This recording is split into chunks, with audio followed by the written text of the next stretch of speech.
Bismillahirrahmanirrahim. Assalamualaikum warahmatullahi wabarakatuh. Bersua dalam berita perdana malam ini, saya Syafal Bakrin Haji Suhaili. Dan saya Harenti Jematusen. Berita-berita utama malam ini.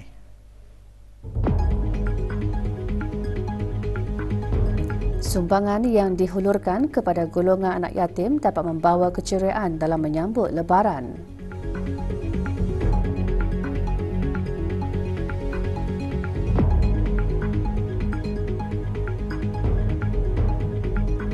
Para belia dididik untuk merebut kelebihan 10 malam terakhir Ramadan melalui program Ukhuwah dan Qiyamul Lail.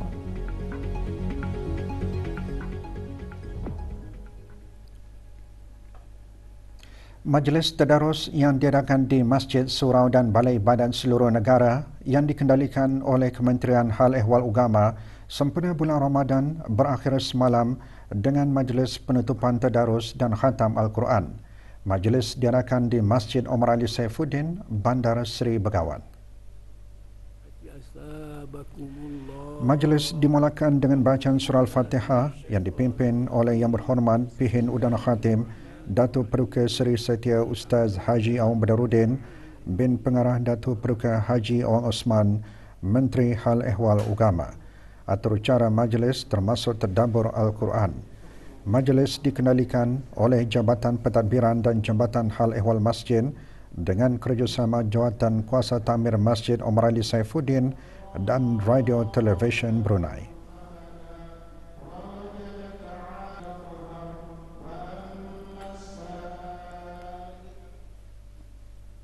Balai Khazanah Islam Sultan Haji Hassanal Bolkiah, Jabatan Perdana Menteri, lewat petang kemarin mengadakan Majlis Khatam Al-Quran.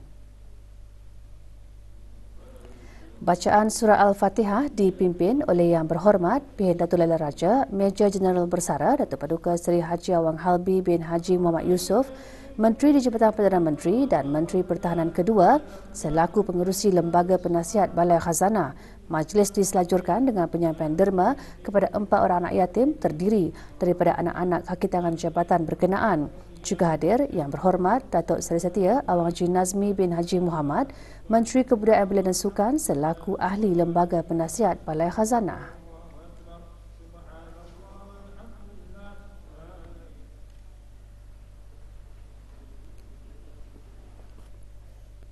Majlis Khatam Al-Quran juga diadakan oleh Jawatan Kuasa Takmir Masjid Kampung Tanah Jambu petang tadi di masjid berkenaan.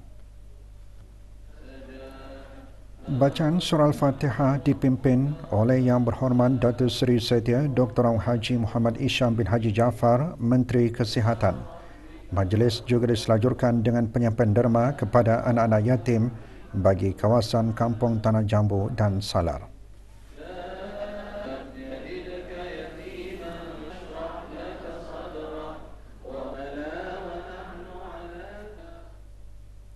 Jawatan Kuasa Takmir Masjid Lambak Berakas juga tidak ketinggalan mengadakan Majlis Khatam Al-Quran dan penyampaian derma anak yatim.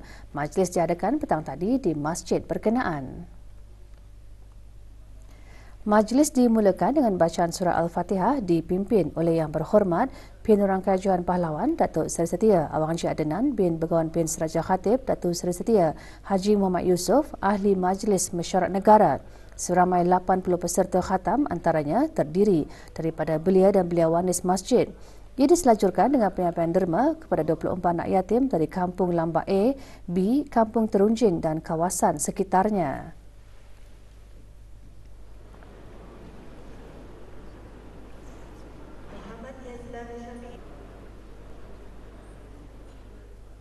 Juga mengadakan Majlis Khatam Al-Quran, Majlis Perundingan Kampung Bukit Beruang dan Rancangan Perumahan Negara RPN Bukit Beruang Asal dengan kerjasama Jawatan Kuasa Takmir Masjid Rancangan Perumahan Negara Bukit Beruang.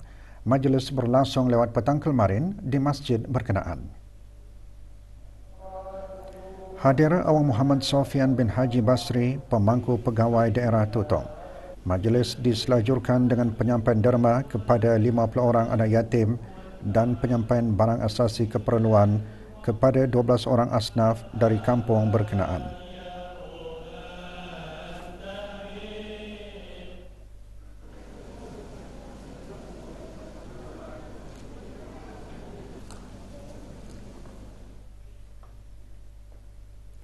Program Muhabah Ramadan, pupuk budaya berkongsi rezeki. Ikuti bahan beritanya selepas ini.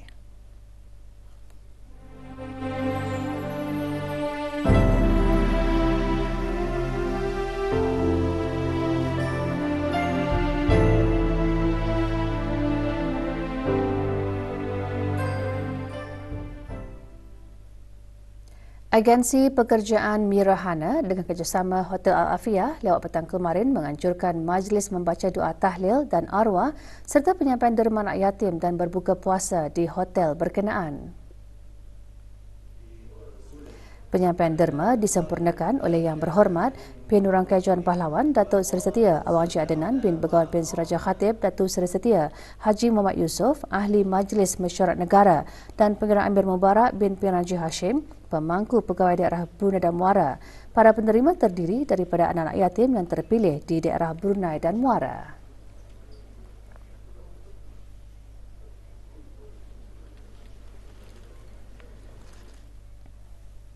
30 anak yatim dan keluarga kurang berkemampuan serta ibu-ibu tunggal dari Kampung Sengkarai dan sekitarnya menerima sumbangan pada majlis penyampaian derma melalui program Muhabah Ramadan. Majlis berlangsung lewat petang kemarin di Masjid Pengenalan Anak Haji Muhammad Alam, Kampung Sengkarai, daerah Tutong. Majlis dimulakan dengan bacaan tahlil dan doa arwah. Penyerahan sumbangan disempurnakan oleh ahli-ahli Majlis Mesyuarat Negara. Acara merupakan salah satu program amal ahli-ahli Majlis Mesyuarat Negara sempena bulan Ramadan untuk sama-sama berbagi rezeki selain membantu meringankan perbelanjaan para penerima menjelang sambutan Hari Raya Aidilfitri.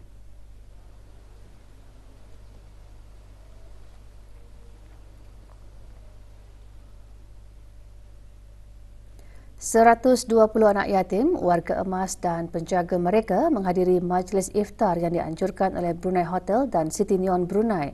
Majlis diadakan di hotel berkenaan di Ibu Negara. Penyampaian derma disempurnakan oleh Awang Abdul Walid bin Haji Matasan, Setiausaha Tetap Perbandaran dan Daerah, Kementerian Haluan Dalam Negeri. Majlis dihasrat dapat menceriakan para penerima menjelang Syawal.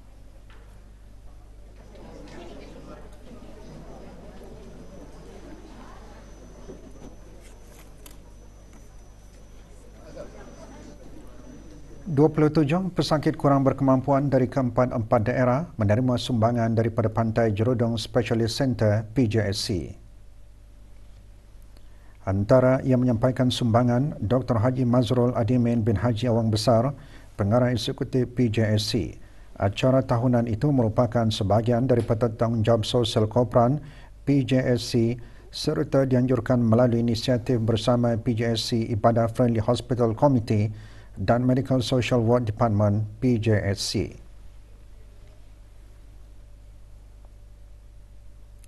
Di daerah Belait, 40 anak yatim dan 30 ibu tunggal di daerah berkenaan petang kemarin menerima sumbangan dari kumpulan syarikat YMRM. Majlis diisikan dengan bacaan tahlil dan doa selamat diikuti penyerahan sumbangan. Majlis berlangsung di bangunan Persatuan Orang-Orang India, Seria.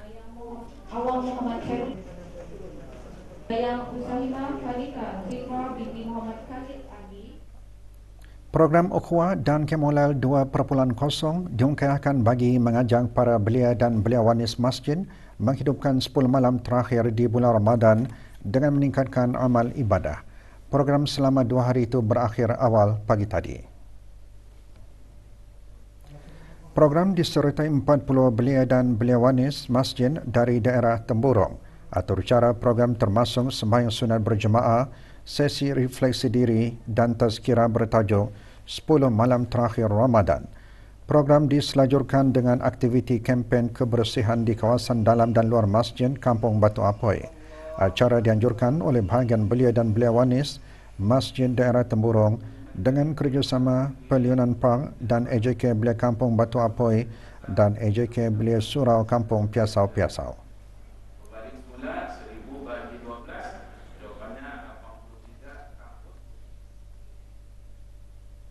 Persatuan Alumni Kolej Pengajian Siswa Antarabangsa menganjurkan acara santai Kita Imarahkan Ramadan dan Sahur Sabtu.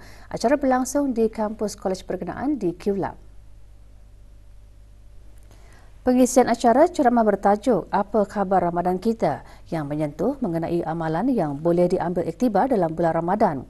Manakala acara Sahur Sabtu memberi peluang kepada perniagaan tempatan khususnya perusahaan kecil dan sederhana untuk berniaga dan memperkenalkan produk dan perkhidmatan masing-masing.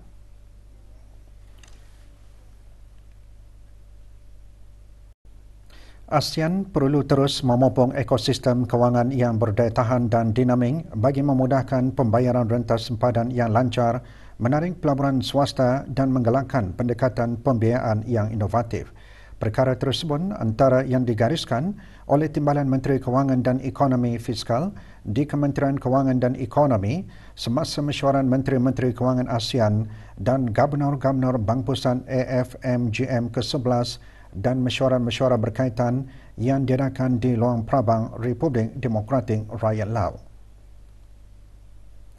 Semasa sesi plenari mesyuaran, Pengarah Datin Seri Paduka Haji Zaiti Sufina binti Pengarah Dato' Paduka Haji Sani juga menyatakan kemajuan integrasi digital akan menjadi asas dalam memacu pertumbuhan dan inklusiviti kewangan dan ekonomi bagi rantau ASEAN. Mesyuaran antara lain membincangkan peluang kerjasama di antara pihak kerajaan dan swasta dalam mengekalkan pertumbuhan jangka panjang ASEAN dan pembangunan mapan dalam bidang kerjasama seperti Green, Blended dan Transition Financing, ekonomi digital, fintech dan perdagangan haram. Juga hadir Deng Haji Rokia binti Haji Badar, Pengarah Urusan Brunei Darussalam Central Bank, BDCB.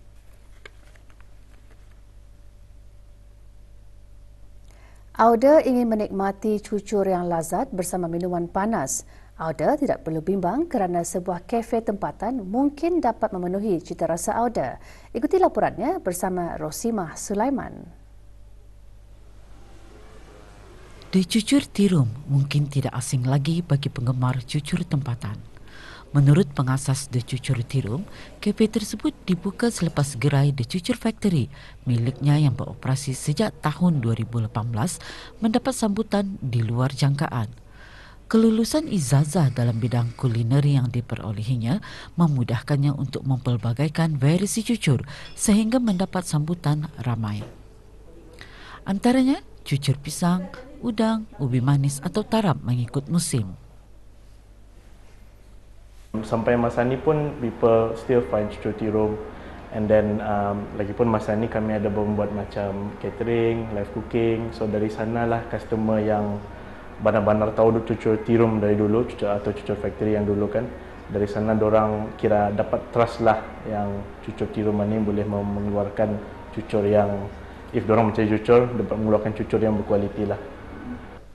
Bagi menghasilkan rasa cucur yang lazat, pengusaha tempatan ini menggunakan resepi warisan keluarga. Dalam memenuhi cita rasa golongan muda pula, kafe ini turut memperkenalkan cucur pisang keju, cucur cendawan dan wonton goreng yang kini semakin popular. Rosimah Sulaiman melaporkan untuk Berita RTV. Orang awam dinasihatkan untuk mengelak entiti dalam talian yang tidak berlesen yang menawarkan perkhidmatan kewangan atau pinjaman wang. Brunei Darussalam Central Bank BDCB membuat kenyataan tersebut selepas mengambil maklum mengenai beberapa akaun media sosial yang menawarkan perkhidmatan pinjaman wang secara haram dan melakukan penipuan dengan mendakwa telah dilantik oleh BDCB serta menyalahgunakan nama, logo dan imej kaki tangan BDCB. BDCB tidak membuat sebarang promosi perkhidmatan kewangan dan menasihati orang awam supaya berhati-hati dengan iklan seumpamanya.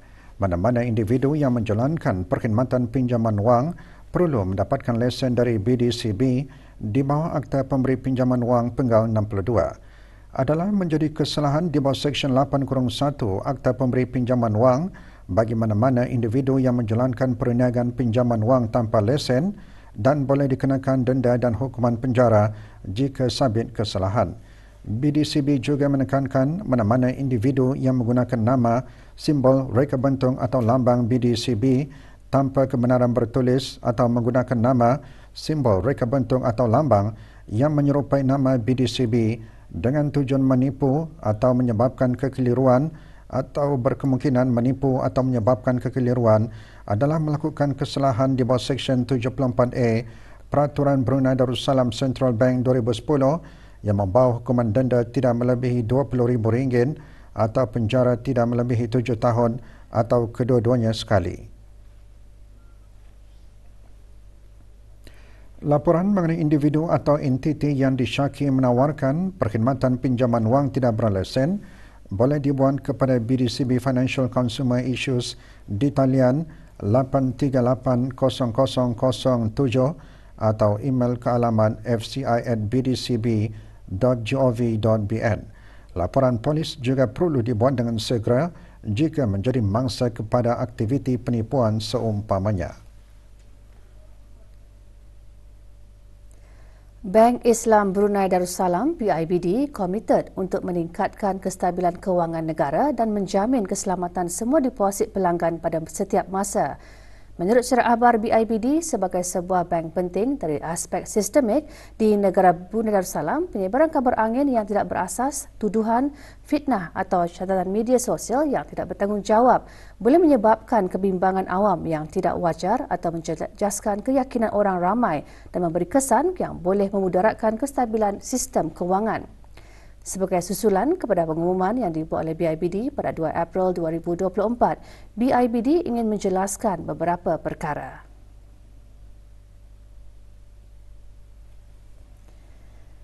Bagi pemegang akaun yang hanya mempunyai akaun buku simpanan tanpa kemudahan perbankan dalam talian BIBD NextGen, pemindahan dalam talian adalah mustahil untuk dilakukan tanpa kemudahan perbankan dalam talian. Pemegang akaun yang memohon dan diberikan kad debit akan menerima PIN rahsia yang hanya diketahui oleh pemegang akaun itu sendiri. Kaki tangan BIBD tidak mempunyai akses kepada butiran kod PIN tersebut. Jika pemegang akaun memohon dan mendaftar kemudahan perbankan dalam talian BIBD NextGen, pemegang akaun akan menerima pengesahan tambahan melalui one-time password OTP yang dihantar sebagai SMS ke nombor telefon berdaftar milik pemegang akaun semasa pendaftaran. Log masuk juga memerlukan kata laluan dan PIN rahsia pemegang akaun. Seperti yang digariskan dalam pengumuman sebelum ini, BIBD ditadbir oleh peraturan kerahsiaan pelanggan yang sangat terkawal menghadkan keupayaan bank untuk mendedahkan maklumat dan butiran kes yang mungkin berkaitan dengan aktiviti jenayah, penipuan atau menyalahi undang-undang. Sebagai contoh, Perintah Pemulihan Aset Jenayah Pindaan 2023 memberi mandat kepada BIBD untuk melaksanakan pelindungan yang mencukupi bagi memastikan kerahsiaan maklumat yang dikongsi termasuk langkah-langkah untuk mencegah tipping off. Sebab itu, pihak BIBD dihadkan untuk mengongsikan apa-apa jua maklumat atau butiran mengenai mana-mana kes yang sedang aktif dalam siasatan. Pihak BIBD juga menekankan penyebaran laporan atau kenyataan palsu yang mungkin menjejaskan ketenteraman awam boleh menjadi kesalahan di bawah Akta Ketenteraman Awam Bab 148 dan BIBD berhak untuk mengambil tindakan undang-undang terhadap pihak-pihak yang bertanggungjawab atas perbuatan tersebut. BIBD terus komited untuk melaksanakan langkah-langkah keselamatan dan bekerjasama dengan agensi-agensi penguatkuasa undang-undang di negara Brunei Darussalam untuk menjalankan siasatan yang komprehensif. Keberkesanan kerjasama ini diketengahkan dengan penangkapan 7 individu yang dikaitkan dengan sindiket penipuan telefon. Dalam usaha berterusan BIBD untuk memahami dan mengurangkan risiko, pihak bank turut menerima beberapa aduan daripada para pelanggan mengenai kes-kes pemindahan dana tanpa kebenaran. Antaranya, akses tanpa kebenaran seperti berkongsi butiran log masuk dan pengambilan pengambil alihan akaun seperti meminjamkan atau menyewakan akaun. BIBD sentiasa dan akan terus mengukuhkan protokol yang ketat untuk melindungi akaun milik pemegang akaun BIBD daripada ancaman keselamatan. BIBD ingin memberi jaminan kepada orang ramai bahawa platform perbankan mudah alih BIBD NextGen adalah selamat dan terjamin. BIBD juga mempunyai dasar toleransi sifar untuk penipuan sama ada dilakukan oleh pihak luar atau orang dalaman. Para pemegang akaun dinasihatkan untuk melindungi butiran akaun mereka dan tidak mengongsikannya dengan sesiapa sahaja.